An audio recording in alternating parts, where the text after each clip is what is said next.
everybody, and welcome to another episode of Conversations at the Grove, where we speak with members of the company for a backstage look of what's going on at the Grove Theater for our 2026 season. Today, we're very excited to have our music director with us, Peter Aylin, who will be our music director for the entire season. So there's an awful lot to do this season. So thank you for joining us today, Peter. Thank you for being a part of the company this summer. We're thrilled to have you. You were obviously with the company last year, and we're thrilled to have you back. Just to kind of kick things off, there's so much music in the summer. So you'll certainly have your hands full. But as the music director, I'm just wondering if you could sort of walk us through like what your main responsibilities are. Well, first of all, thank you for having me. The main responsibilities, well, as the title says, it's the music, but it's everything about the music. So it's that we're the tracks, the arrangements, the putting together the medleys, helping put together the show musically. Obviously, the vocals, the cast, it's putting those together and liaising with the sound person. Liaising with Jen, the director, and making sure that she gets what she wants. That's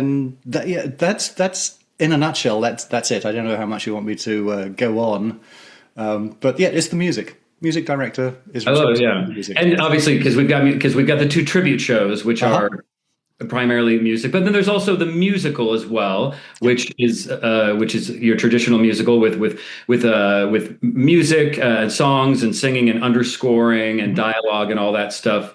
So you've certainly got your hands full. I'm wondering if you could tell us a little bit just about your background, just a little bit like where you're from and sort of what are some of the kind of key points that kind of got you right here. Okay. Well, how long do you have? Let's just start at the beginning. So obviously I was born in the UK, if you can't tell by the accent. I moved over here in 94 when I was 31. And I've been in Canada ever since. Starting from my childhood, I started playing the piano when I was 7 years old.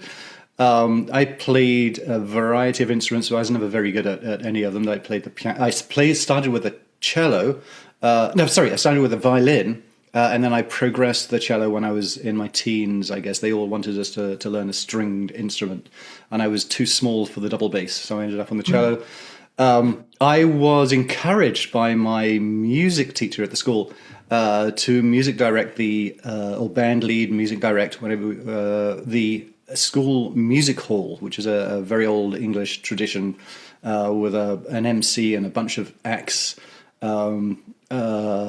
Did that when I guess I was 18 or 19. And then I moved down to London. Obviously my primary focus was the piano, and I learned classical piano, but I had this fear or this idea, the wrong idea of what a concert pianist was. And I was very fearful of the whole thing. Not that I thought I was good enough to be that anyway. So for that reason, I thought music colleges, that's all they taught you. They taught you, just pure classical music. So I was hell-bent on not doing that. I ended up at a stage school or art school, I guess you call it over here. The Italia Conti, can't remember the name of it now, just the Italia Conti stage school. Which was steeped in history. It had been going since 1920 or something. And I ended up playing for the dance classes, vocal classes. And I ended up, I think it was the first year, I ended up music directing the school show. Maybe it wasn't the first year. Maybe it took a couple of years. But I learned from a very renowned vocal coach who was at the Covent Garden, who took me under his wing and showed me how vocals work and everything and how to take a class. I did that for 4.5 years. At the same time, I mean, I was playing from 10 in the morning through like 4 in the afternoon, whatever school was. And then I just spent 5 hours playing the hotels. So I played the Dorchester, the Hilton. I met a whole bunch of strange people there. Oh, and one of the things was Maxime de Paris. One of the restaurants. It was big back in the day. I think it dissolved in the 80s or 90s or whatever. I guess it would be in the 90s. So I was playing an awful lot, way too much. And then I left with one of the teachers to MD his summer season, which he was more of a choreographer than a theatre producer. So that went a little bit south.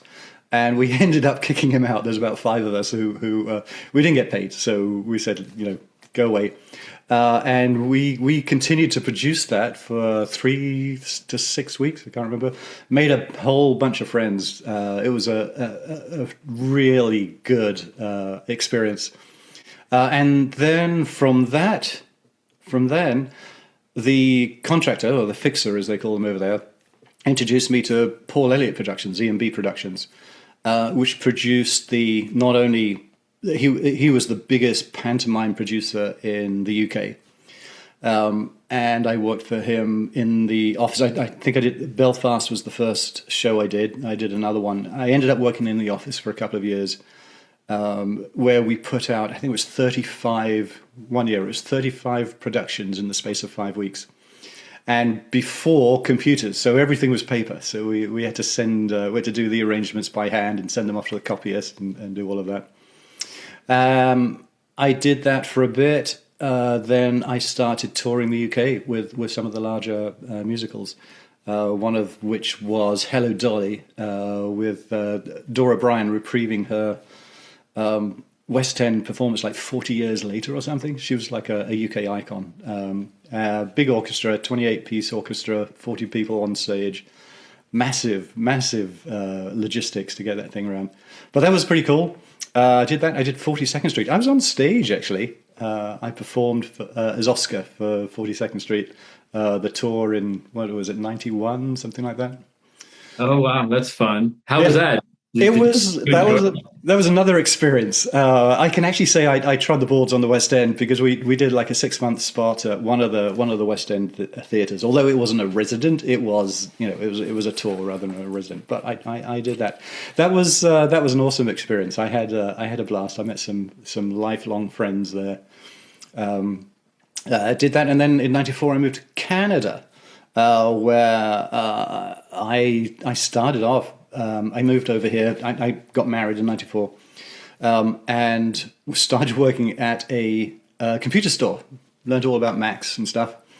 So I sold those for about 2 years, and straight after that, I was invited to go on tour with Tommy as the associate conductor.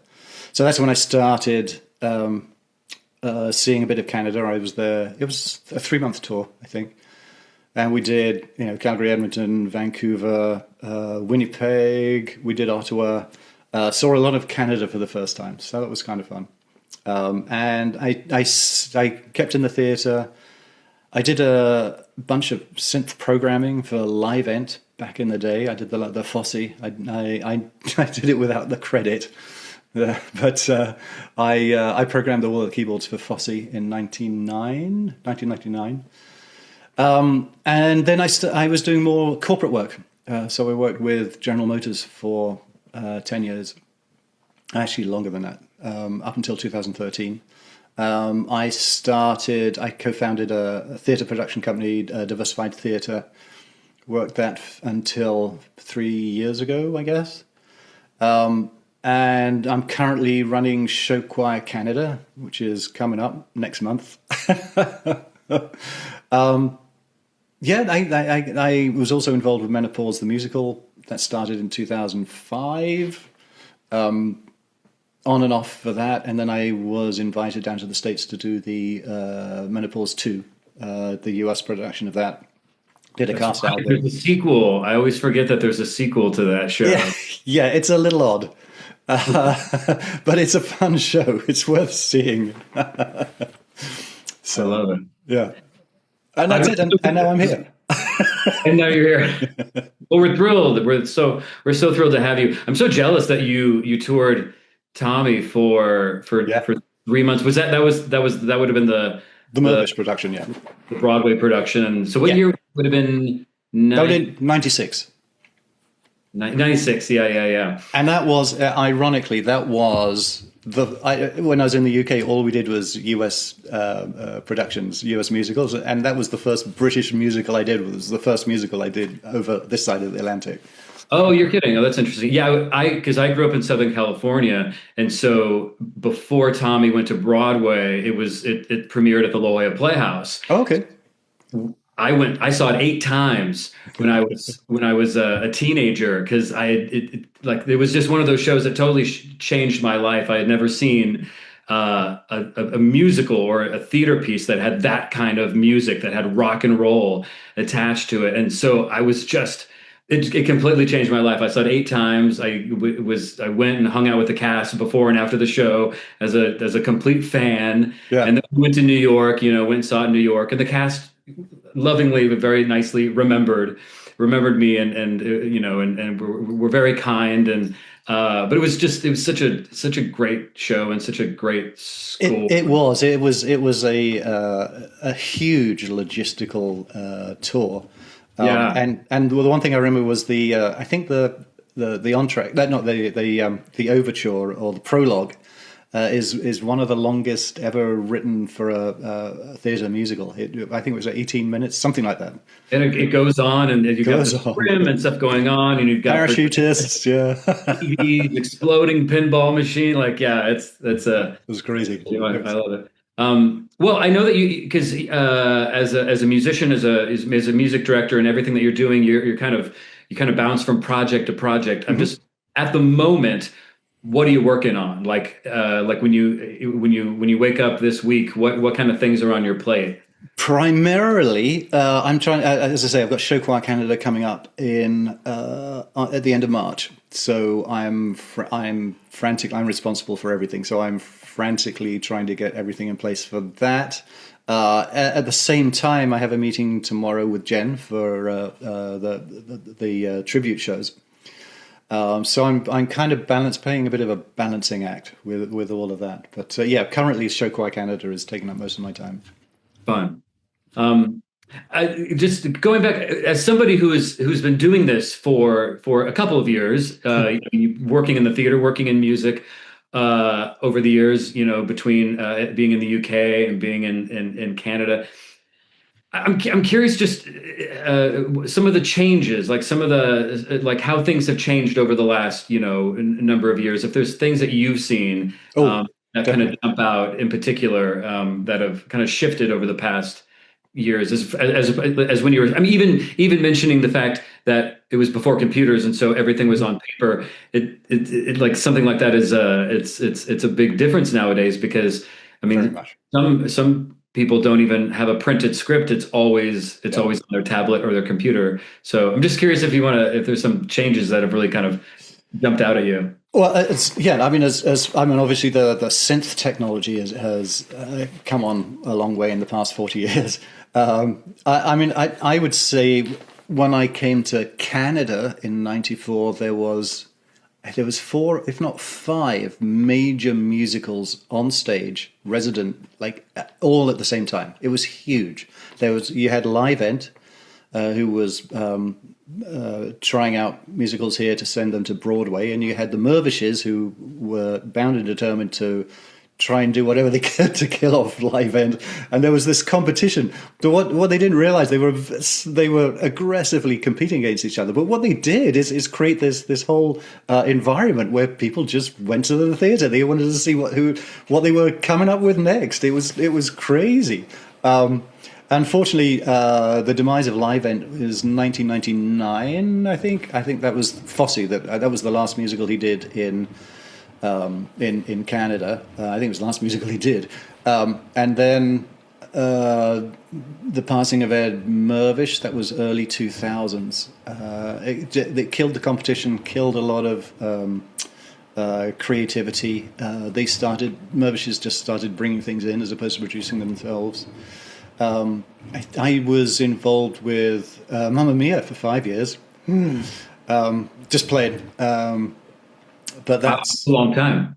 yeah, yeah. It was good though. I was subbing for there was three keyboards, and the way that the in town musicals work is that the pit musicians will they don't want to do it like 8 shows a week. They'll sub out two, maybe three even performances a week. So with the three keyboardists, I was pretty much working more than they were.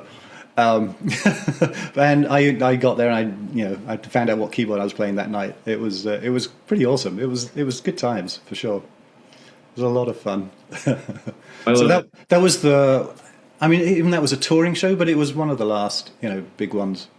It's the Mervish do a lot shorter things now, unless things have changed. I haven't played around there in the past, well, since the pandemic. Ah, So sure. yeah, So many years. Yeah. What is it? 20. So yeah. Wow. yeah, 2020, well, Dark, 2019 it started. dark, dark 20, times. Dark times. yeah, it was. So interesting how so much is measured from what happened during the pandemic. It's so funny, like with the Grove, that was the time where we were actually able to build the venue. Right. Was everything shut down and there was nothing going on except that was a point where we were actually able to get out to the site and Wow. physically carve out the Chop the down trees. venue and put in the deck and all that. So yeah. Um, so with all that you've done as a music director, as a piano player, as a performer, as a conductor, I'm wondering what your favorite aspect of your job is, or if there's one thing in particular that you really enjoy over everything else. I'd definitely say the people working with the people, working with the talent, working with the production team, working with the technology, and obviously working with the band. It's a fun life. I can't complain. I love it. That's it's such a beautiful point. It's true. I think for those that discover theater and music and art at a young age, it really is. It's like it's that group, it's that tribe that you fit Community. into for Yeah. sure. Yeah, and the people that you're working with can make a not so great production a fantastic experience for sure. And yeah, I love it. As a company member from last year was it's so funny. Every year we're really kind of raising the bar and we're doing a lot more. So last year was definitely for the Grove. It was our biggest season, and this season, as we're moving into 2026, is even bigger. So it's exciting to look forward to that. But since you were around all last year and you were doing so much with the productions and with camp and there, I'm wondering, did you have a favorite moment last year? Was there something Oh, that jumped out that was a favorite for you? okay. Other than finding my hat at the end of the season, under the production shed, that was a very good moment. No, the I have to say the so I was paging the curtains for the Clear Lake concert in Buddy Holly, and that was awesome. You had all the cast in front of you. You could literally poke your finger through the curtains and prod them in the back without them, and you'd have the lights shining down on you. And I was told I could not be seen. I never actually knew whether I could be seen or not. The curtains are supposed to be reflected from the front, but they're completely see-through from the back. And that was an awesome. Listen to that concert every performance of Buddy. That was pretty awesome. Got there. That was amazing. I love it. It's like you're on stage with them. You can see Yep. them totally Yep. clear. Yeah, that's the thing about Literally. being backstage. It was the same thing. Yeah, I remember doing during the Broadway show. They were, sit down, you're rocking the boats going on stage, and I'm back there waiting to go on, and they're all dancing and singing and twirling Yeah. around, and you feel like you're in the middle of it, and you should be you should be participating more. Yeah. But Totally.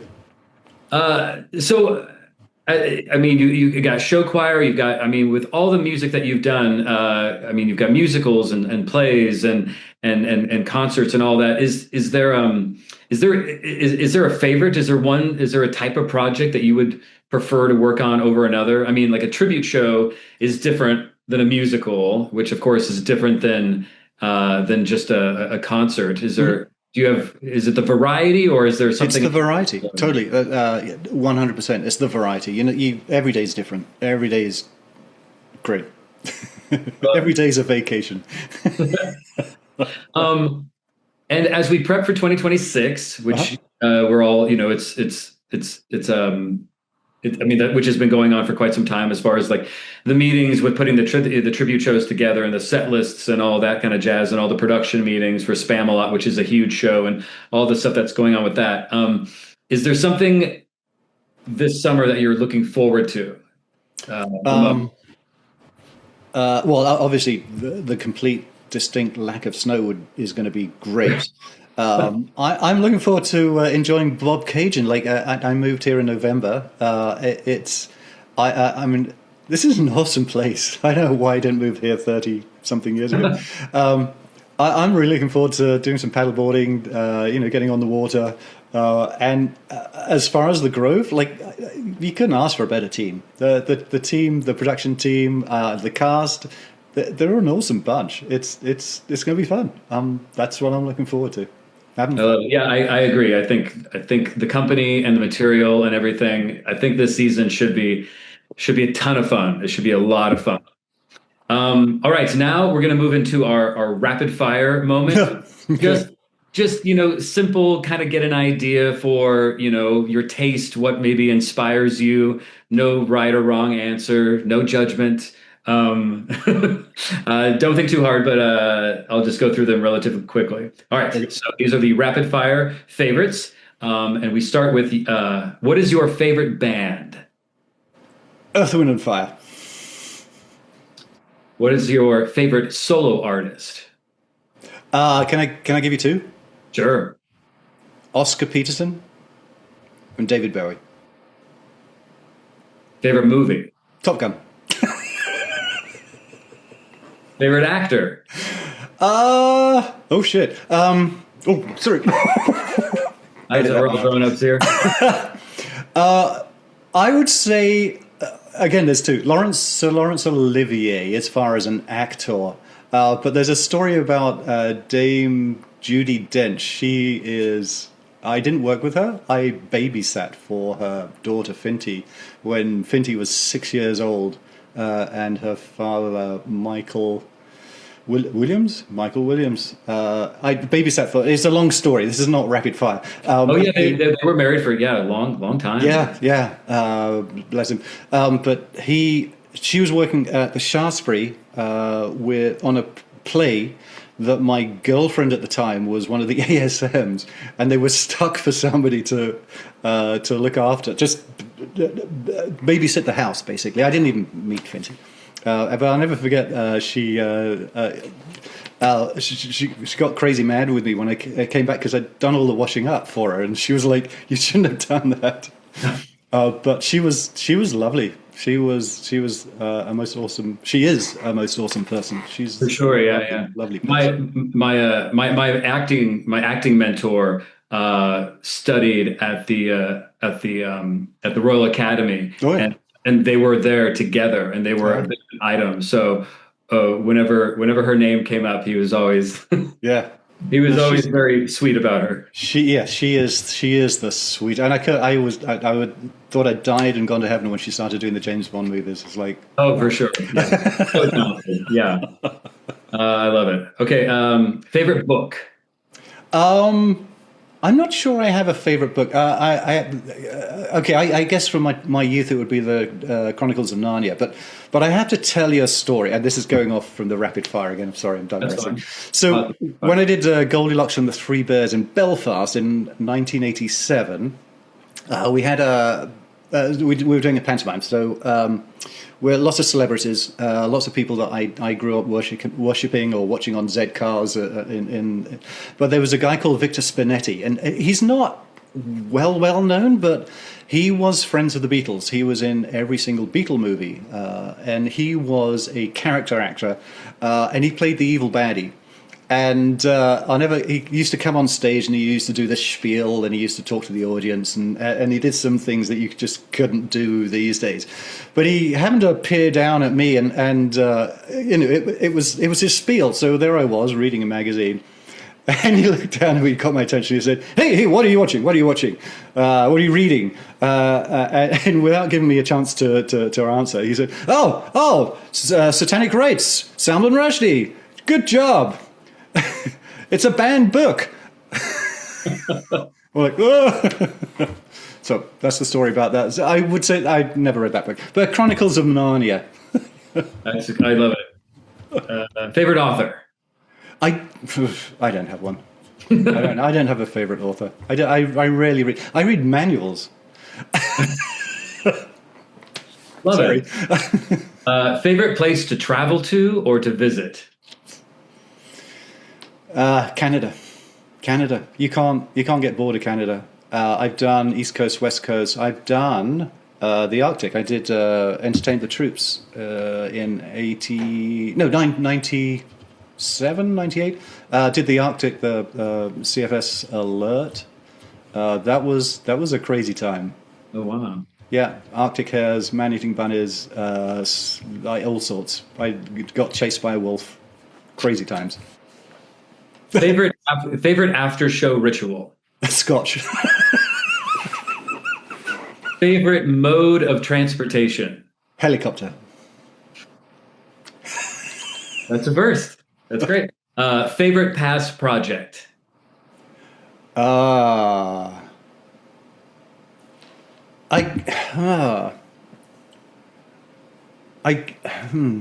don't know. There was two come to mind. Actually, lots come to mind. There was working at Paul Ehrlich Productions. That was crazy times. I was 25 years old. Got to meet all these celebrities and just go crazy with music. I could write whatever I wanted, do whatever arrangements. That was an awesome time. But also going back to Hello Dolly and Dora Bryan and the 28-piece orchestra. That was an amazing project. Love it. That was cool. On tour, living the life in the UK back in the 80s, 90s. And favorite fantasy project?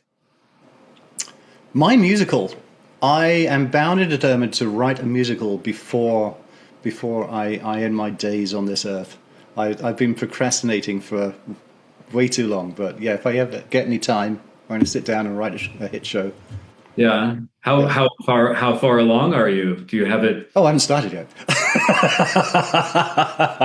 I've tried a couple of times. I mean, I don't want to give anything away. I do have a couple of ideas. Yeah. But yeah, I would like to write an original show and see it on the stage one of these days. I love it. Fantastic.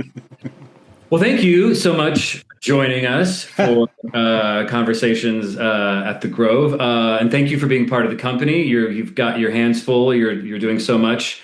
It's a summer full of tons of music between the '70s Dance Party, which has got all upbeat fun from Stevie Wonder, Donna Summers, Bowie, and everything in between, and then of course the Canadian Legends Volume 2, which is seems such a clear move from last year. It was so much fun to work on and perform and put together. So and there's so much more. There is so much more to Canadian music. So much more. Yeah, it was. I think all last summer there were all these moments where it's like, oh, we didn't pick this. Oh, we didn't pick this. It's like, well, there's a volume 2, and now there's a volume 2. So it should be tons of fun. Yeah. For those of you who have not purchased your tickets, visit grovetheater.ca and you can get your individual tickets. But the best way to support the company is really to become a subscriber. Become part of the family. You get perks, and you really kind of help the company build. So that's a great way to support the company as we grow. But thank you for joining us for Conversations at the Grove. Thank you, Peter, and we will see you next time. Thank you.